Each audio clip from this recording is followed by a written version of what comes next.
My name is John Joseph Considine. That's C-O-N-S-I-D-I-N-E. I was born in Bronx, New York City, May 8, 1932. May 8th, 1932. Right. And what school did you go? School? Yeah. I went to two parochial schools, St. Benedict's for about 3 years, the first 3 years of school. And then I went to St. John Chrysostom to the 8th grade. And then I went to Monroe. I only went there a year, and I wasn't for school. It wasn't my thing. What were you doing when the Korean War broke out? What was I doing? Yeah. Wasn't doing very much. And you know, you were doing what teenagers do. You know, you play ball, and you hang out on the corners and things like that. It's just the normal teenagers would do, you know. So you didn't have a job at the time? Well, when I got out of school, I had a job with the Western Union. That was delivering telegrams. Yeah. And I did that for about a year. Then I worked in a ribbon factory. I forget. And my friend of mine, we both worked there. He got me the job. And we enlisted in Whitehall Street in New York City. When did you enlist? October 22nd, 1951. So you knew that the Korean War broke out, right? Pardon me? You knew that Korean War broke out? Yes, you know. I went a year after the war broke out. Yeah, but when you enlist yes. the army, you knew that there was a Korean War? Yes. Oh. Well, that was the things to do, teenagers. Yeah. So that you knew that you might end up being in Korea? Had no idea where I was going to end up, you know, because when I went there, I took 16 weeks of basic training, infantry training. Where did you get the basic training? I got there in November of 51. Where did you get the... I took basic training at Indiantown Gap, Pennsylvania. Pennsylvania? Right. And it was just like Korea. It had mountains and the cold weather. That's right. I did that in the wintertime, you know, from November to, say, March. Then I was held over for dental work, and I ended up going out to Colorado Springs to do cold weather training. What kind of training? Cold weather. I know, so what kind of? Well, we climbed mountains, we made bridges, we belayed off cliffs, you know, for about 5 or 6 weeks. Then I got orders to report to California, Fort Stockton, and we went on a troop ship to Japan. When did you leave for Japan? I got there in Japan, let's see, was maybe I got there in like July of 52. And I got assigned to the 24th Infantry Division, 21st Infantry Regiment, and headquarters in the Kamo squad. And then they had a big push in Korea, the Triangle Hill, and they said anybody who didn't go was never in Korea from the 24th is going to Korea. So we were sent to Camp Drake, and we were processed there, and we ended up going into what the heck is that? Incheon. We ended up in Incheon. We were processed in Incheon, and then we were sent up online to our units. I was assigned to the 31st Infantry Regiment, 7th Division. And we went up on the trains. I've never seen trains like that before. What do you mean by that? Well, they were small and they were hard. You You know, you people lived a hard life. You know, there wasn't. There was no air conditioning, right? Well, in that time you don't need it. They issued us weapons, you know, an M1, but we had no ammo. And they were telling about, you know, these people trying to attack you, things like that. So I get up there, and when Triangle Hill ended the day before the day after the battle ended there, and I was assigned to Baker Company, the first squad, first platoon, the first squad. You were lucky that you were assigned to that area after the Right. battle, right? Yeah, when I got there was 3 GIs. My squad leader was another guy was a BAR man, and another guy was a rifleman. And then, you know, me and this other fellow, we got assigned to the first platoon, first squad. His name was Dave Wisner. And then we also had Katusas. You know what Katusas are? They were assigned to the infantry. Do you remember any Katusa man? I have a bad memory of names, you know. How were they? How old? How were they? They good? Yeah, they were. Good soldier? Yeah, they were respectful of you. You know, you know, things happened later. I'll tell you about, but it was sad. Did they speak in English? Some of them did, and some didn't. I remember when we got a new bunch of Katusas, and I was on a chow line serving coffee. And they were all dressed in all new fatigues and boots and everything.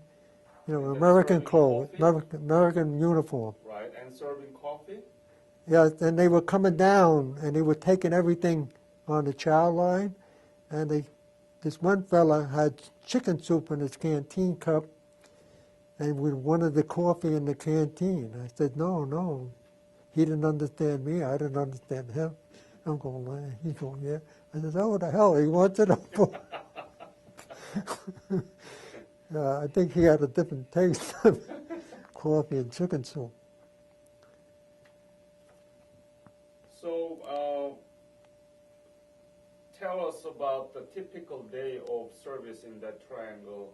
Well, we went up to Kumwa Valley. Ah. Okay, we moved from Triangle over to Kumwa. We relieved the Turkish, and we were up there in new positions. You do it at nighttime, you know. And no, the Turks relieved us in Triangle. We went on over. I see, yeah. I got it mixed up there, you know, being my age. So we placed the troops that were there, and we had different positions. We had bunkers with sandbags on them. We had, I forget what they call them now. They had the Korean Civilian Corps. They dug the trenches, they built bunkers, reinforced things, and they were people who were a little older. They didn't put them in the army. So they did that for about a year. That's what I understood. And then we just had, you go out on patrols. You also go on listening post. You know what a listening post is? No. Well, listening post is your ears, eyes and ears for your company, for your position. Yeah. And you had a power phone connected to a wire, and a power phone you whistle into to people when they're back, tell them they would check in with you every hour, see how things are going. You tell them everything is quiet. How dangerous was that mission? Who, the Korean? Yeah, the patrol. Oh, patrol? Yeah. You go out, you'd have either an ambush patrol or you go out there looking for information. And Did you encounter any North Koreans or Chinese during that patrol? well, we went out one time to set up a an ambush patrol, but they never came out. I think they knew it. So there wasn't any dangerous. No, there wasn't any injury, but there was a couple that I didn't go on. They had injuries and death, you know. Had one particular one was that this, I think it was the 3rd platoon, they had a squad go out there, set up intelligence patrol, and every one of them was shot dead. American soldier? Right, they were right in their position. The Chinese just set up they knew where they were going, and they were waiting right there for them, and before you know it, they were all shot at close range. Mm-hmm. They could actually, you know, surrounded them and took them as prisoners, but that was a shock to everybody. You got Purple Heart, right? Yeah, I have 2 of them. 2 of them? Yeah. Tell me explain us about how you got those 2 Purple Hearts. Well, we were in reserves, and we was serving food, and then we had an alert come up. The company commander says, "Everybody, you're going up online." And we replaced this other unit. I don't know the other unit, but we replaced them.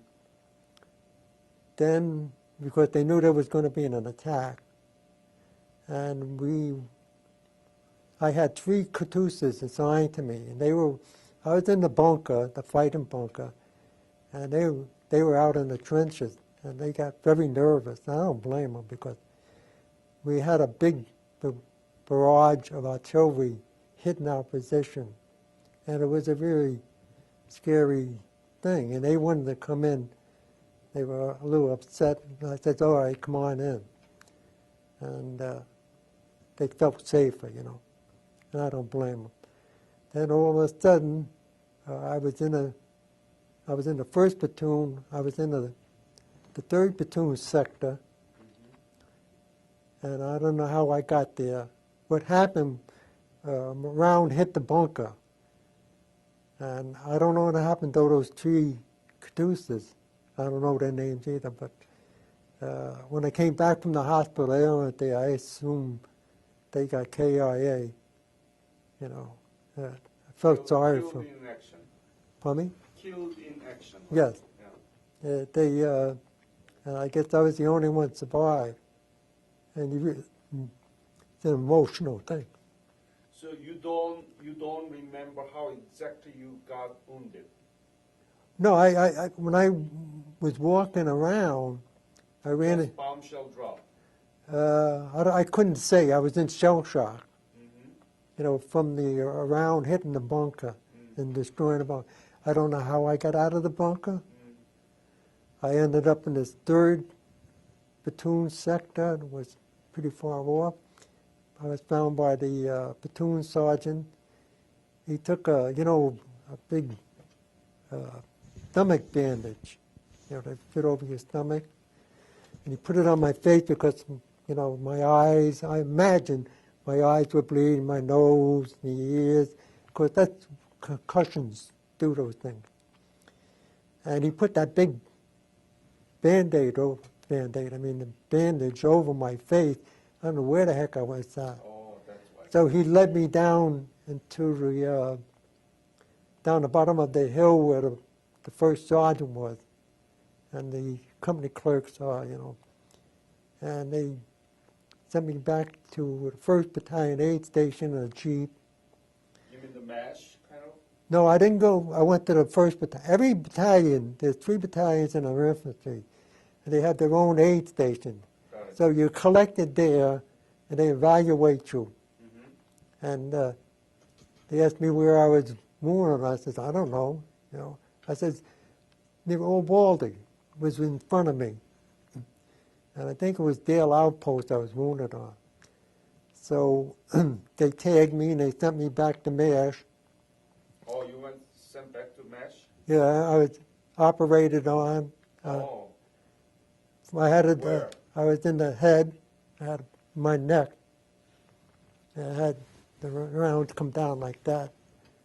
And I have a little piece floating around on my forehead.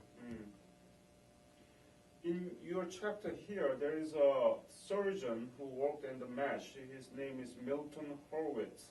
Do you know him? No, I didn't know anybody. He was a surgeon working in the mesh in Korean War. Okay. Yeah, I know he's a Korean veteran, right? Yeah, yeah. But I, You never met him? no, you don't meet them. Okay. You don't go back to the rear unless there's a die. You have to go back for some reason.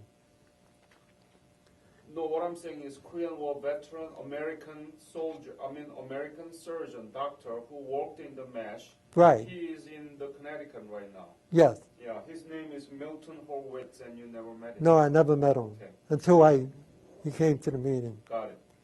How did they treat you in the mesh? Well, I don't remember too much because they operate on you, and then they put me in a helicopter, flew me to the railroad depot, and they put me on a hospital ship, a hospital train, all the way to Busan. And they took me off, and they put me on one of those little buses that run on rails to the hospital, which was only a school. And when I got to the hospital, I was on a stretcher. They were carrying on a stretcher. And I had to go up this staircase. And the guy says, "Can you walk?" I said, "Yeah," because he didn't want to carry me up. So I was there for 3 weeks. And you just sit around, eat, and you have 3 meals a day, and you have linen to sleep, things, all the comforts of home. Water luxurious, right? And then I went back to a repo depot to send me back up online. But the thing is, we were in a compound with barbed wire on. We couldn't get out. They wouldn't, so you would go around maybe, see this section. They didn't allow you to do anything like that. And then they put us on trains, and we went back to our unit. I was there when we had another barrage, and man, I think I had reaction from the first time. Had to do a lot of deep breathing to calm yourself down. And I went out, and this guy, he was a corporal, he was a squad leader. He says, "I got to send you out on a listening post because the other guys is complaining that I haven't gone out there." So I went out with a Katusha. We were out about maybe 100 yards out in front. Where was that? Same place in Kumara. I think it was Gale Outpost. And we were out there, and I'd call in and say everything's quiet and all that. And the next thing I knew, I was down the bottom of the hill about 60 feet down, maybe more. And I'm looking up, and I see the Katusha up there, and I'm down here, and I said, "What the hell am I doing here? How did I get here?" You were shot again? I was wounded again by shrapnel. Picked me up and threw me down the bottom of the hill. So soon as you came back from... Yeah, I was only back a few days. and then you wounded again. Yeah, and then I went... Where did you wound it? Pardon me? Where did you wound it? I was wounded in the shoulder. Shoulder? Yes, in the back of my shoulder. And I got on the phone, I called back to the platoon lieutenant in the 1st platoon. And I said, "I think I'm hit." And they said, "You sure?" You're kidding me. Right. And he said, "You sure?" Because that meant they had to send somebody else out to finish my listening post duty. Yeah. They didn't want to do that, and they thought, I just come back from the hospital, I was all shook up. Yeah. So I went, they said, "All right, come on in." We came in, in the bunker. Were you bleeding? I really can't say because it was in my back, and I had a big parka on. Then I had a field jacket. Then I had an OD shirt. Then I had a long john shirt, T-shirt. You know how cold it gets.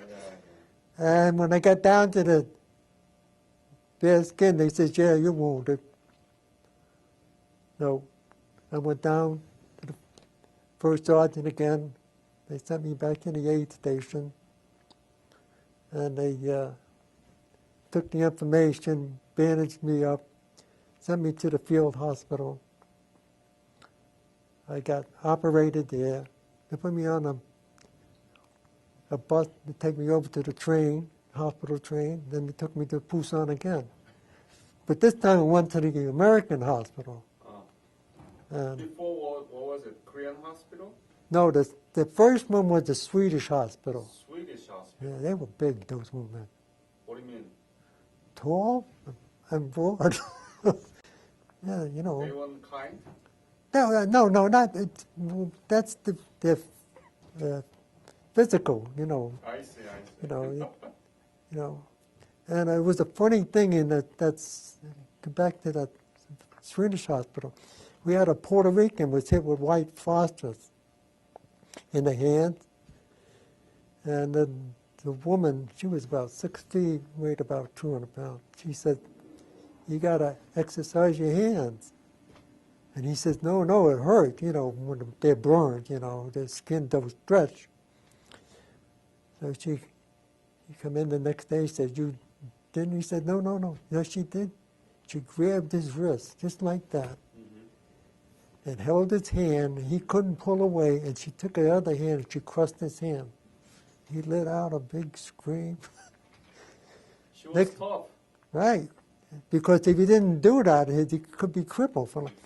And the funny part was, next day she came in, says, "How you doing?" He's going like this. That's right. She doesn't want to be crushed again. Right, he didn't move around.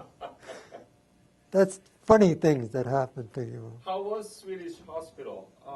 The hospitals were schools.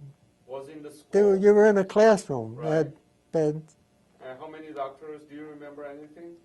Yeah, I remember we had some British troops with us. I think in the Swedish hospital. And these British officers came in to visit their comrades. Well, every one of the British soldiers jumped up and did their pounding of their foot, boom, boom, and stood at attention. Why? And that one GI got up. We're just like that. Said, "The hell we are. They're not, you know, we don't get out for anybody. We're wounded." So we just, you know, I don't think they cared for that. So at this time you end up in American hospital. Yeah. Were there any difference between Swedish hospital and American hospital? No, the treatment was the same, you know. Food, you had warm, things like that. And I was there about 3 weeks, and then I went back online. Online again? Yeah, I went back online again. That was too much. I mean, you've been wounded twice, and you should... Yeah, but look at all the money the government invested in me to train me as an infantryman. So where did you go? I went back to Kumwa, again? around Dale Outpost and all those old Baldy pork chop. They had that battle for That was 1952, right? 1953. 3? Yeah. When did you wounded second time? The first time was March 24th. What? March 24th, March 24th. 53. Second time was April 27th, 53. How was the situation? Was there severe battle every day? No, it didn't. A lot of times, the winter months, they didn't come out, you know, because it was brutal. You know, they didn't, you know, you had the snow and things like that. But every time I got wounded, the Chinese attacked those hills. So I was lucky I was in the hospital. So you wounded so that you could be in the safe place. That's right. Oh my goodness, you're a lucky man. Right. Twice. Otherwise, you could have been killed. Well, I think it's if your time to go, it's time to go, you know. Okay. So when did you departed from Korea? I departed the day the war ended. Oh, July 27th? Right. I got on the boat at the landing craft in Incheon, the 27th of July, on a troop ship home. Did you write letter back to your folks? Yes, you know, I didn't write a lot. You know, I wrote to my mother, let her know. Then this good friend of mine, he was in the Navy, so I wrote to him, he wrote to me. Do you And still keep those letters? pardon me? Do you still keep those letters? Oh no, when I went back into service in 55, and my mother moved, so everything got thrown out, things like that. Did you have camera with you when you... No, we didn't have, some people have cameras, but I didn't have one. Some people had it. Not many. It wasn't like the Vietnam War. Everybody walked around with a camera. Right, that's my kind of curiosity, but I met many Korean War veterans, and I interviewed them, and they said they had a camera. No camera, right?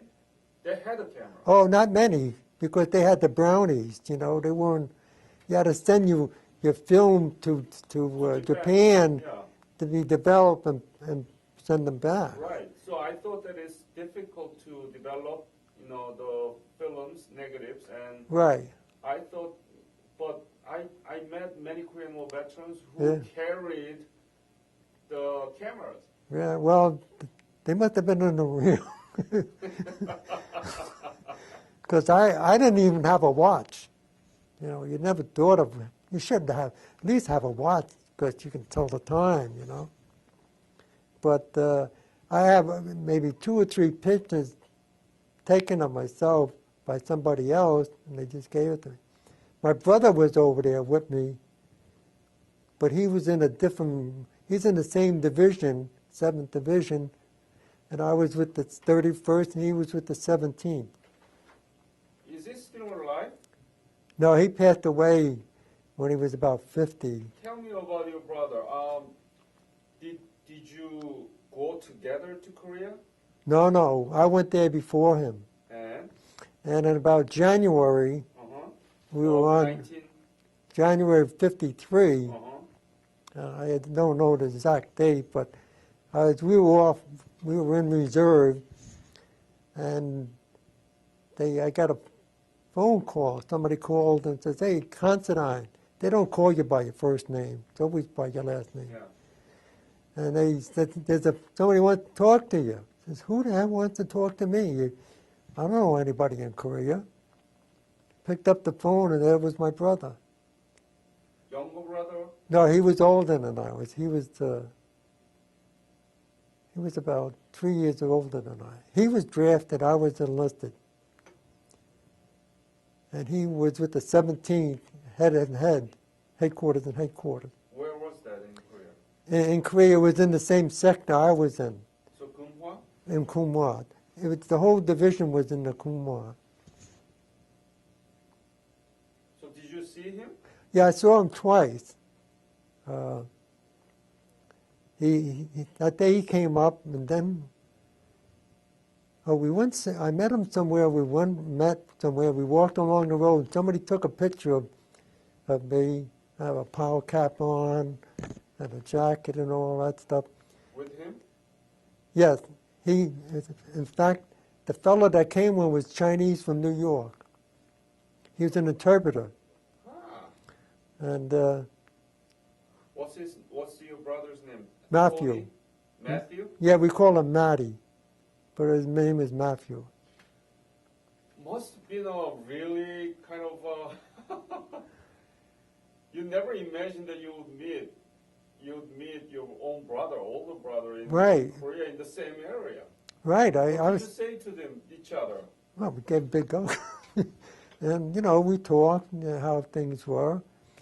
And then when near the end, around the 18th of July, I didn't go to R&R to Japan Why not? because I was in the hospital twice and I felt maybe that was R&R. That's my guess. Okay. So they said, since you didn't go to R&R, we're going to send you back to division. You know, you stay there for 2 days, take a shower. You know that sometimes you didn't take showers for long periods of time, and they gave you all kinds of different clothing. You didn't know if they were the right size and things like that. Well, anyway, I was back there and I called my brother up and I said, why don't you come over and see me? So he got permission to come over, and we watched the movies and had a beer. The next day, Must have been nice. yeah, it was nice, you know. He came up to see me, and the next day, I'm getting on the truck to Dusseldorf to go back online. The guy says, don't get on the truck. I says, why not? He says, you're going home. And I didn't even realize I was like, you know, I was only there 9 months. So did you say hello to your brother or who? Oh, yeah, I called him up and said, I'm, you know, going home. So, What did he say? well, a lot of things happened there. There was a big push by the Chinese. Yeah. They were going to take as much land as they could before the ceasefire. Right.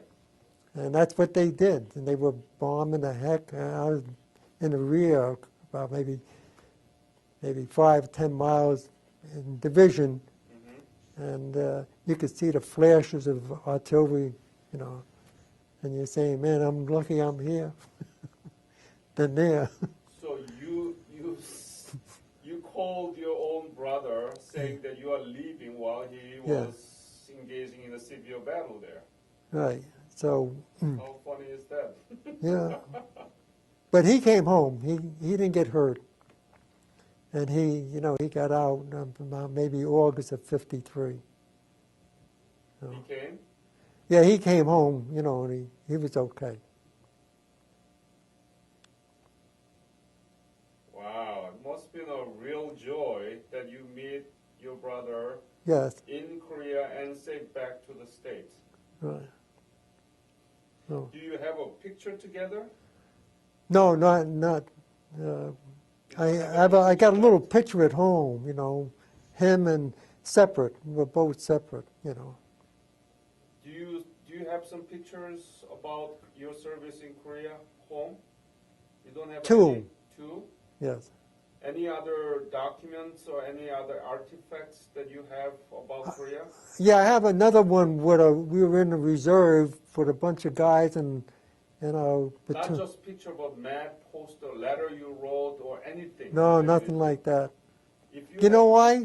Because I lost my duffel bag 3 times. First time it happened to me was I was in a bunker, sleeping bunker, and we had our duffel bag there, and this Korean was fooling around with a shoebox heater.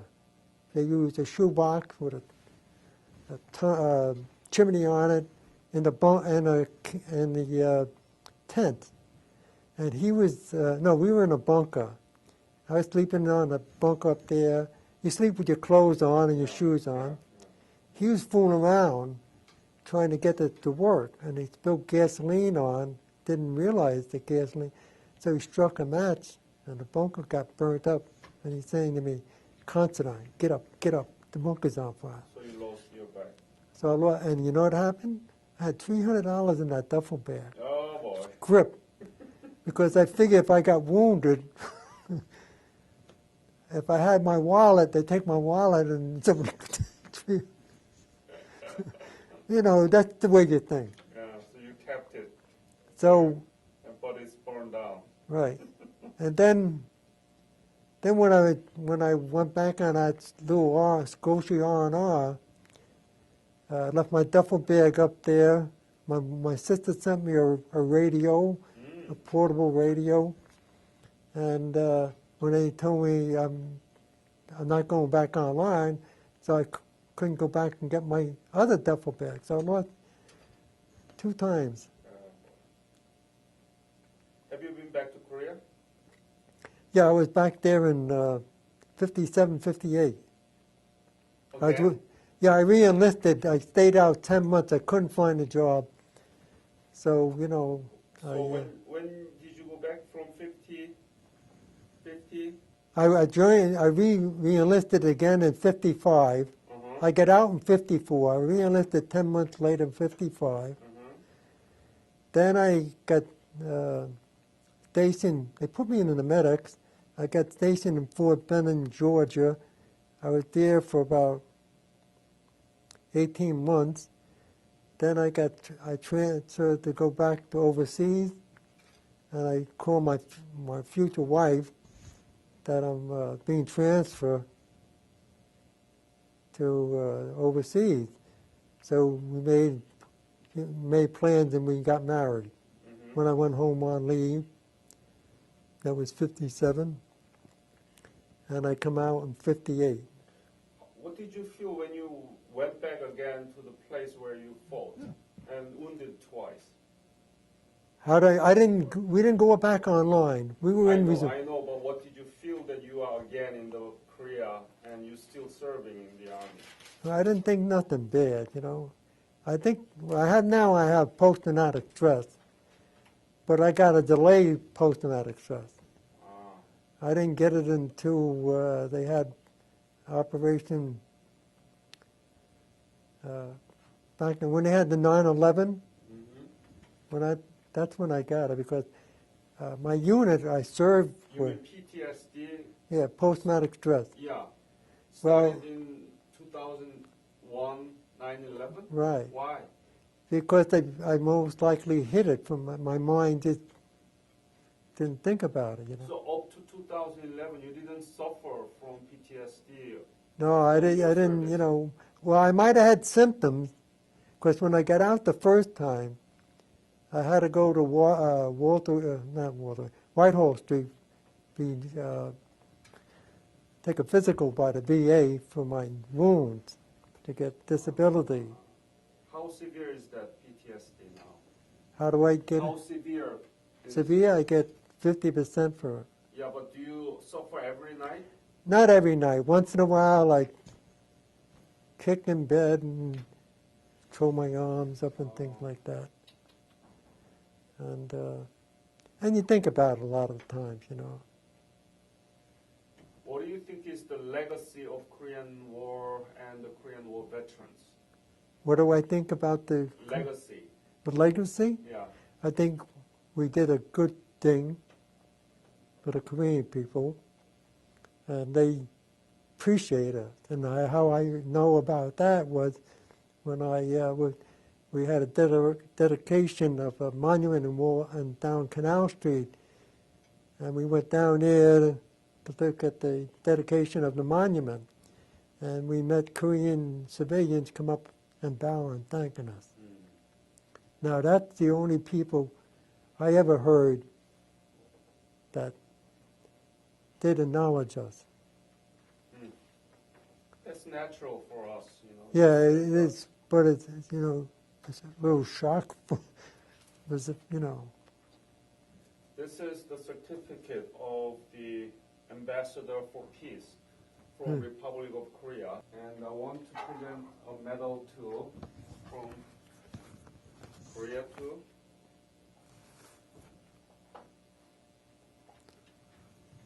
Thank you very much. I appreciate that. Please show that to camera. Yep.